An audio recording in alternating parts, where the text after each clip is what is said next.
Hello everyone, commerce अध्ययन में आज हम देखेंगे dissolution of a partnership firm के केस में हम किस तरह से जर्नल एंट्रीज़ को पास आउट करते हैं। प्रीवियस वीडियो में मैंने रियलाइजेशन अकाउंट को बहुत अच्छे से वहाँ पर समझाया कि किन एसेट्स को हम लेते हैं, किन लायबिलिटीज़ को लिया जाता है, किस तरह से एसेट्स को रियलाइज़ किया जाता है और लायबिलिटीज़ का पेमेंट होता है। आज की इस वीडियो में हम उसी से रिलेटेड जर्नल एंट्रीज़ को देखने वाले हैं और यहाँ से आपको बहुत ज़्यादा हेल्प होगी। पर आप उस वीडियो को ज़रूर देखिएगा क्योंकि वहाँ पर आपको ये पॉइंट क्लियर हो जाएंगे किन एसेट्स को लेते हैं और किन लायबिलिटीज़ को लिया जाता है। तो स्टार्ट करते हैं इस वीडियो को। और जब कभी भी जर्नल एंट्री करें तो जो भी आपके गोल्डन रूल्स है आप उसको याद रख सकते हैं, या फिर आप लेज़र अकाउंट के बेसिस पे कि अगर लेज़र अकाउंट आपको बनाना आता है तो आप जर्नल एंट्री भी कर सकते हैं, या फिर अगर आपको जर्नल एंट्री अच्छे से आती है तो आप उसके बेसिस पर लेज़र अकाउंट प्रिपेयर कर सकते हैं। ठीक है, तो कुछ एक पॉइंट्स है जो पहले मैं आपको बता दूं कि जब कभी भी जो क्वेश्चंस होता है, जो बैलेंस शीट दी रहती है प्लस नीचे एडजस्टमेंट दी होती हैं, और अगर बात बैलेंस शीट में भी कही गई है किसी चीज़ से रिलेटेड और वही बात नीचे एडजस्टमेंट में भी कही गई है, मीन्स एक ही आइटम से रिलेटेड बात एडजस्टमेंट में कही गई है, तो ऐसे केस में उससे रिलेटेड जो भी आपकी स्टॉक, आपकी जो भी एसेट्स है या फिर आपका लायबिलिटी है, उससे रिलेटेड जब भी आप ट्रीटमेंट करेंगे तो उसको हम दो जगह, कम से कम दो जगह शो ज़रूर करते हैं। ठीक है ना, मीन्स अगर जो एसेट्स हैं वो रियलाइज्ड हो रही हैं तो हमेशा रियलाइजेशन वैल्यू एडजस्टमेंट में दी होती है कि कितने मूल्य पर एसेट्स को बेचा गया है। तो जो भी उनकी सेल वैल्यू होती है उसको आप रियलाइजेशन अकाउंट में भी शो करते हैं, प्लस जब आप कैश अकाउंट प्रिपेयर करते हैं तो वहाँ पर भी शो किया जाता है। और बता दूं कि जो भी आपका dissolution of a partnership firm है वहाँ पर जो अकाउंट्स बनते हैं वो बनते हैं आपके realisation account, partners capital account, cash account. ठीक है ना, और लोन दे रखा है पार्टनर्स की तो लोन अकाउंट भी प्रिपेयर होता है। सो ये अकाउंट बनते हैं। लास्ट अकाउंट जो बनता है वो बनता है कैश अकाउंट। यहाँ पर बैलेंस शीट नहीं बनती है क्योंकि बैलेंस शीट तब बनाई जाती है जब आपका बिजनेस कंटिन्यू रहता है, बट यहाँ पर बिजनेस आपका क्या हो रहा है, डिसॉल्व हो रहा है, मीन्स ख़त्म किया जा रहा है, बिजनेस को बंद किया जा रहा है। तो ऐसे केस में आपका कैश अकाउंट बनता है क्योंकि सभी का पेमेंट कर दिया जाता है, जितने भी होते हैं आपकी सारी एसेट्स को बेच करके कैश रिसीव की जाती है एंड देन पेमेंट कर दिया जाता है कैश के थ्रू। ठीक है, सो आई होप ये सारे पॉइंट्स अच्छे से समझ में आ गए होंगे कि अगर बात एडजस्टमेंट में भी कही गई है, जो चीज़ें बैलेंस शीट में दी गई हैं उसके रिगार्डिंग, तो कम से कम हम उसको दो जगह शो करते हैं, उसका ट्रीटमेंट दो बार किया जाता है। अभी हम स्टार्ट करते हैं इसकी जर्नल एंट्री। सो फर्स्ट यहाँ पर जो एंट्री है फॉर क्लोजिंग एसेट्स, मीन्स जब आप बैलेंस शीट में दी हुई एसेट्स को लेकर आते हैं रियलाइजेशन अकाउंट में तो एंट्री क्या होगी, एंट्री हो जाएगी realisation account debit to sundry assets account. Narration भी इंपॉर्टेंट है, being sundry assets transfer to realisation account at book value. जो बुक वैल्यू देगी उसी वैल्यू पे यहाँ पर सारी एसेट्स आ जाएंगी। कौन कौन सी एसेट्स आएंगी ये मैंने अपने प्रीवियस वीडियो में, रियलाइजेशन वाले वीडियो में अच्छे से समझाया है। सो आप उस रियलाइजेशन अकाउंट को ज़रूर से देखिएगा, आपको समझ में आ जाएगा किन एसेट्स को लिया जाता है। ठीक है, फॉर क्लोजिंग लायबिलिटीज़ के केस में क्या होगा, sundry liabilities account debit to realisation account, ये जर्नल एंट्री हो जाएगी। ठीक है, एसेट्स एंड लायबिलिटी के केस में ये जर्नल एंट्री हो जाएगी। लेज़र में मीन्स रियलाइजेशन अकाउंट में जब आप इसको शो करेंगे तो जो एसेट्स है उसकी पूरी वैल्यू रियलाइजेशन अकाउंट के डेबिट साइड शो करेंगे, टू सन्ड्री एसेट्स करके सभी एसेट्स को हम शो करेंगे, उनकी वैल्यू शो करेंगे और टोटल करके अमाउंट बाहर शो करेंगे। सेम जब हम लायबिलिटीज़ शो करेंगे तो लायबिलिटीज़ रियलाइजेशन अकाउंट के क्रेडिट साइड आएंगी बाई सन्ड्री लायबिलिटीज़ करके, और वो लायबिलिटीज़ होंगी जितने भी आउटसाइडर लायबिलिटीज़ होंगी वही यहाँ पर ली जाएंगी, जैसे क्रेडिटर्स हो गए, बिल्स पेमेंट हो गया, employ provident fund, outstanding expenses and outsider loan हो गया।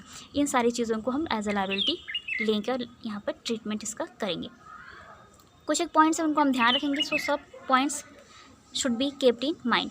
ठीक है, क्योंकि एसेट साइड भी कुछ एसेट्स के अलावा बहुत सारी चीज़ें दी होती हैं, जैसे अगर लॉस हो गया तो लॉस दिया होता है प्रॉफिट एंड लॉस अकाउंट करके, एडवर्टीज में सस्पेंस अकाउंट दिया रहता है। ठीक है, एंड कभी कभी पार्टनर्स के करंट एंड कैपिटल अकाउंट का डेबिट बैलेंस भी एसेट साइड शो होता है। तो इन सभी चीज़ों को हम लेकर रियलाइजेशन अकाउंट में नहीं आते हैं।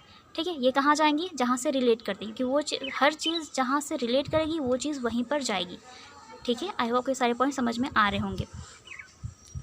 ठीक है, सो जैसे जो आप बात करते हैं लॉस की, तो लॉस जो होता है उससे जो पार्टनर्स होते हैं उनके कैपिटल अकाउंट उसको डेबिट साइड शो किया जाता है। जो जर्नल एंट्री होगी वो हो जाएगी partners capital account debit to profit and loss account to advertisement suspense account.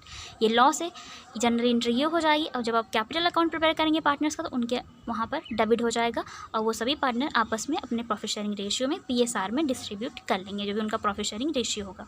ठीक है ना, so transfer to partners capital account. बात करते हैं रिजर्व की। जो रिजर्व दिए रहते हैं आपके बैलेंस शीट की लायबिलिटी साइड में, उसे पार्टनर्स उसी तरह से जैसे एडमिशन रिटायरमेंट के केस में जो भी प्रॉफिट होता था, कोई फंड होता था या फिर रिजर्व होता था, उसे आपस में डिस्ट्रीब्यूट कर लेते हैं पार्टनर्स, ठीक है, अपने ओल्ड प्रॉफिट शेयरिंग रेशियो में। सो वैसे ही सारे रिजर्व जो भी आपके होंगे, जर्नल हो, चाहे वो रिजर्व फंड है, कंटीजेंसी रिजर्व है, प्रॉफिट एंड लॉस है, फिर WCR है, जितने भी रिजर्व है उसे अपने पार्टनर्स आपस में प्रॉफिट शेयरिंग रेशियो में डिस्ट्रीब्यूट कर लेंगे। और ये शो होगा उनके कैपिटल अकाउंट की क्रेडिट साइड में, इसलिए पार्टनर्स कैपिटल अकाउंट को यहाँ पर क्रेडिट किया गया है। सो जर्नल एंट्री हो जाएगी और लेज़र में ये कैपिटल अकाउंट की क्रेडिट साइड जाएगा, क्या करके, बाय रिजर्व करके, जो भी रिजर्व होगा उसका नाम आ जाएगा, ठीक है। सो आई होप के पॉइंट समझ में अच्छे से आ रहे होंगे। अभी हम बात करते हैं यहाँ पर entries for realisation of assets. WCR की बात करें तो इसके अगेंस्ट क्लेम किया जा सकता है और लायबिलिटीज़ क्रिएट हो सकती है, ठीक है। सो इसके अभी हम बाद में डिस्कस करेंगे।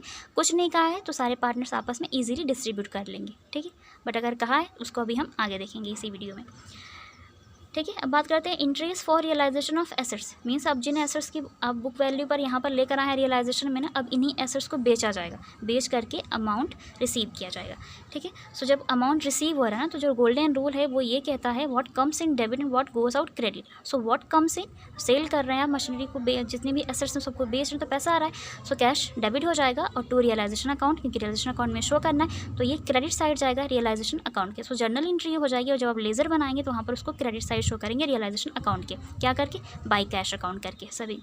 और जो भी एसेट्स रियलाइज होंगी ना, उनकी वैल्यू एडजस्टमेंट में दी होगी कि ये पर्टिकुलर एसेट्स इतने रुपए में बेची गई है। अगर ऐसा कहा है तो ही आप रियलाइज करेंगे, बाई साइड शो करेंगे, नहीं कहा है तो आप उसको नहीं बेच सकते, ठीक है ना। उन एसेट्स को उसको वहीं पर रहने दीजिए। बात कही गई कि इतने रुपये में ये एसेट्स बेची गई है तो आप उसी एसेट्स को बाई साइड में शो करेंगे रियलाइजेशन अकाउंट के। अब बात करते हैं interest of payment of outside liabilities. अब लायबिलिटीज़ के पेमेंट की बात करते हैं। सो लायबिलिटीज़ जब भी पेमेंट होगा तो यहाँ पर कैश फर्म से बाहर जाएगी, तो कैश क्रेडिट हो जाएगा, क्योंकि what comes in debit what goes out credit. So what goes out, cash goes out, so credit. So realisation account debit to cash account हो जाएगा। सो यहाँ पर पेमेंट करते टाइम आप एंट्री ये करेंगे, जर्नल एंट्री ये करेंगे, और लेज़र में टू इसको डेबिट साइड में शो करेंगे, टू कैश करके या फिर टू बैंक करके, ठीक है। So being liabilities paid in cash and being assets sold for cash. यहाँ पर एसेट्स को सोल्ड किया गया, कैश में कैश प्राप्त की गई, और यहाँ पर लायबिलिटीज़ का पेमेंट कर दिया गया कैश के थ्रू, ठीक है।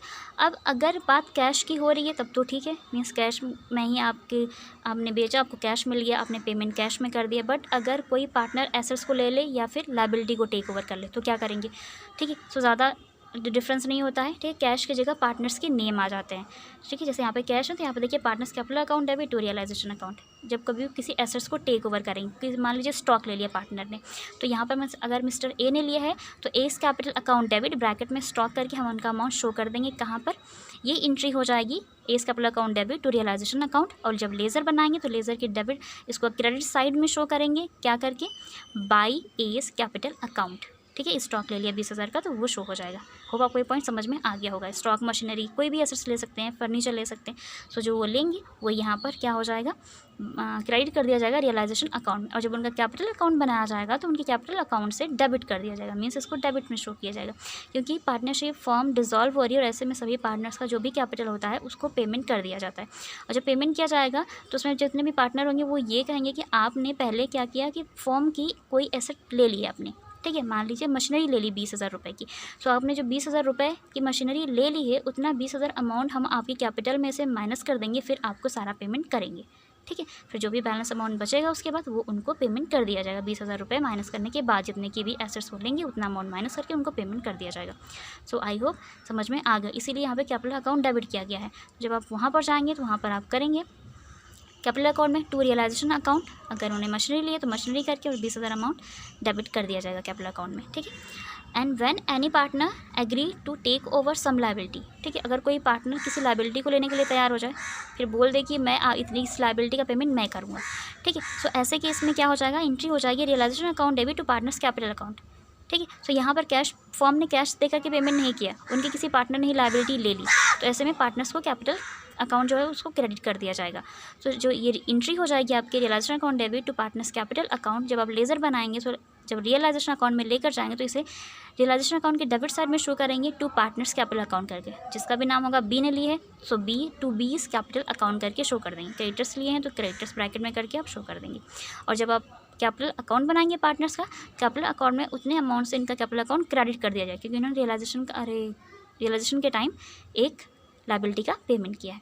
सो वहाँ पर उतना अमाउंट उनको दे दिया जाएगा जितनी भी लायबिलिटी का उन्होंने पेमेंट किया होगा। क्या करके? बाय रियलाइजेशन अकाउंट करके कैपिटल अकाउंट में उतना अमाउंट इनको क्रेडिट कर दिया जाएगा। बात करते हैं एंट्री फॉर प्रोविजंस की। कभी हमेशा प्रोविजंस भी दिया रहता है, provision for bad debts, provision for depreciation, ठीक है ना, या फिर रिप्लेसमेंट ऑफ मशीनरी रिजर्व करके दिया रहता है। जब ये सारी चीज़ें दी होंगी तो ये भी कहाँ होंगी? रियलाइजेशन अकाउंट की क्रेडिट साइड में शो होती हैं। और जर्नल एंट्री हो जाएगी all provision account debit to realisation account, ठीक है। सो ये एंट्री हो जाएगी। सो आई होप आपको ये सारे पॉइंट अच्छे से समझ में आ गए होंगे।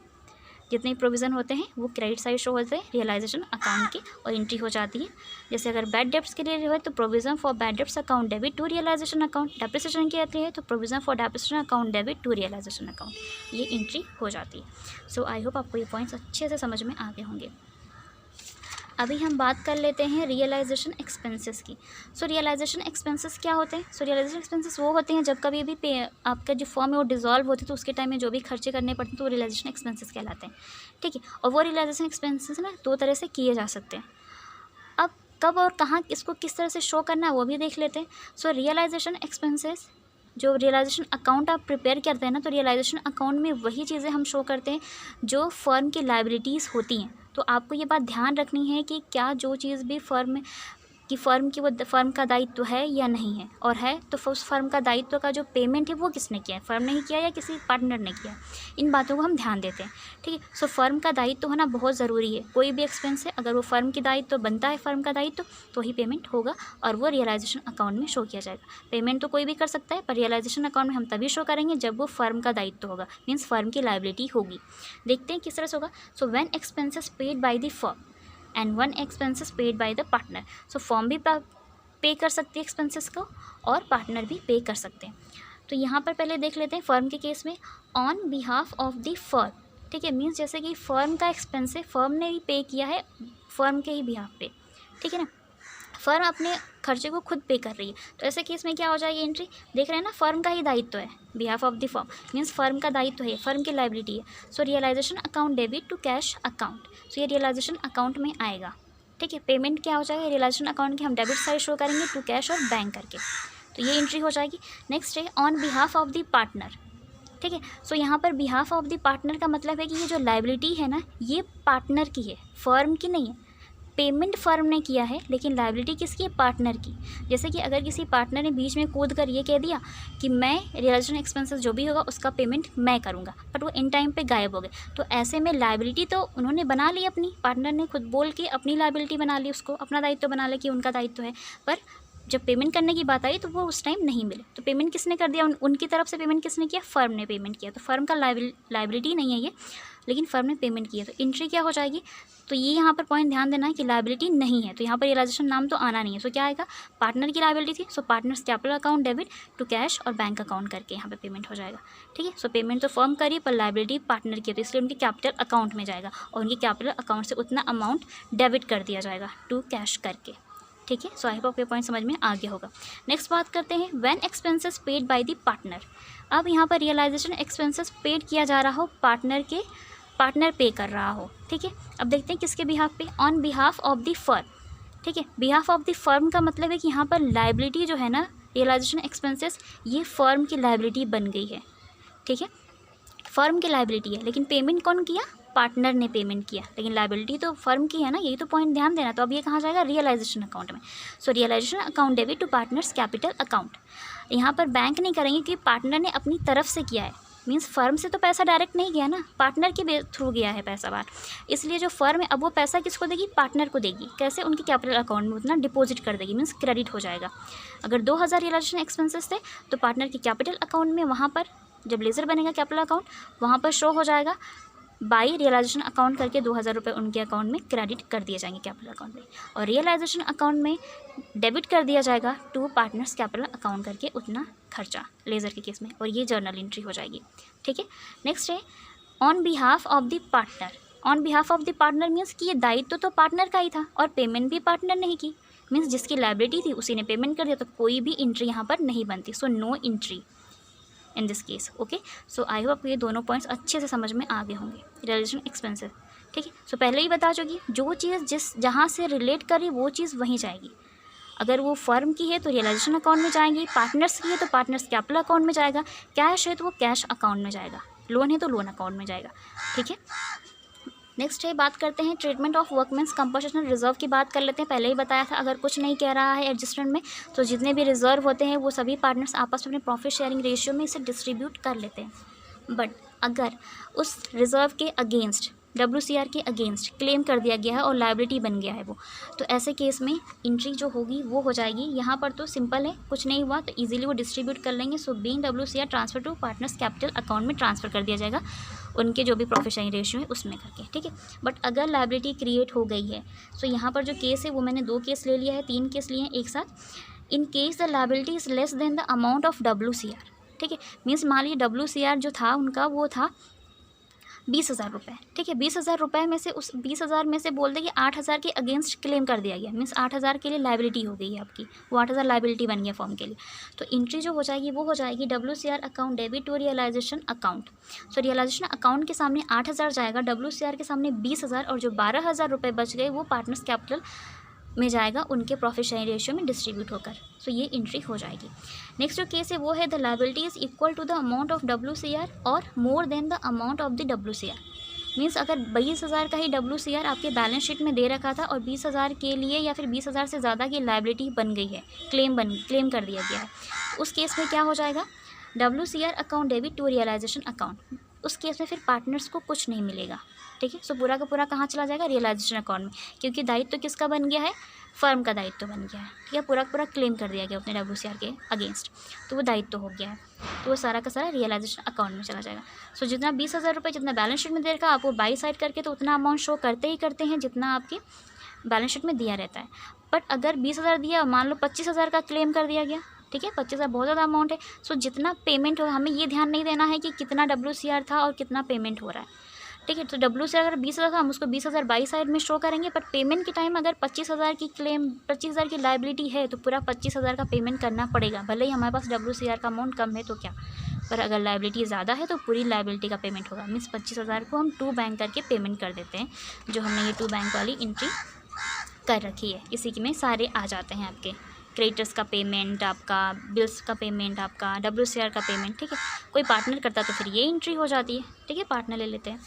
सो आई होप आपको ये सारे पॉइंट्स अच्छे से समझ में आ गए हैं, और अगर मैं आपको बहुत अच्छे से समझा पाऊँ तो मुझे कमेंट सेक्शन में कमेंट करके ज़रूर बताएं। वीडियो अच्छा लगा तो मुझे इस वीडियो को लाइक करें, और कोई भी कन्फ्यूज़न है, कोई भी डाउट है, सो कमेंट सेक्शन में मुझसे पूछ सकते हैं। और अगर आप मेरे चैनल पर नए हैं तो चैनल को सब्सक्राइब ज़रूर कीजिए। And thank you so much for watching this video.